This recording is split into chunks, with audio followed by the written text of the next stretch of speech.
découvrez les deux équipes au moment où elles pénètrent sur cette pelouse. Et là, il y a de l'ambiance. Oh, là, il y a de l'ambiance. Ça n'est pas le monumental stade Nou Camp à Barcelone et ses 120 000 personnes. Ça n'est pas le superbe San Siro de Milan et ses 80 000 spectateurs. Ici, ils ne sont que 30 000. Mais l'ambiance et la pression, ils savent la mettre. Hein. C'est pas les quelques gouttes de pluie qui ont l'air de s'intensifier un peu, qui sont en train de rafraîchir l'atmosphère. C'est absolument impressionnant. On s'entend plus, nous, entre nous, Thierry, là. Et vous voyez toutes ces bananes qui sont levées au moment de l'arrivée des joueurs avec un vrai feu d'artifice. C'est vous dire l'importance que prend ce match ici et quelques gouttes de pluie. Ça, c'est à noter. Il y a eu des averses tout au long de l'après-midi et là, il pleut. Là, voilà cette belle image. La solidarité du PSG et Laurent Fournier qui est en train de parler. Et Le Guen doit dire un mot aussi. Rai, lui aussi qui a pris ses responsabilités. L'expérimenté Lama a peut-être lui aussi glissé un petit mot. On en est à 19 minutes en première période, toujours 0-0 entre l'AEK Athènes et le Paris Saint-Germain. Ballon dans les pieds de Fournier. Le Roi maintenant, oui, qui était passé derrière Manolas. Monsieur Lopez Nieto fait signe qu'il ne faudra jouer qu'au coup de sifflet. Leonardo pour Le Guen, la frappe, elle est belle et elle est transversale. Quelle frappe! La frappe de Pancran qui est revenue. Ouais. Ça a tremblé jusque dans le Finistère là, sur la frappe de Paul Le Guen. Et attention à Leonardo devant Atmatzidis. Qui était complètement battu, Thierry, sur sa frappe. Hein. Costis. Le Roi avec le bien joué. Le Roi à nouveau profite de la fausse piste de Leonardo pour servir Loco.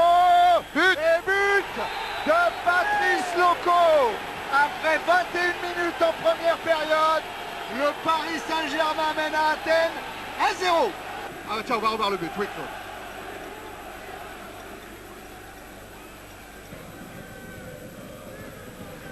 Le Roi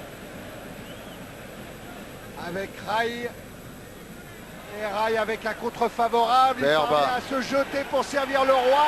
Pour Leonardo qui n'est pas signalé hors jeu. Loco est là, la reprise.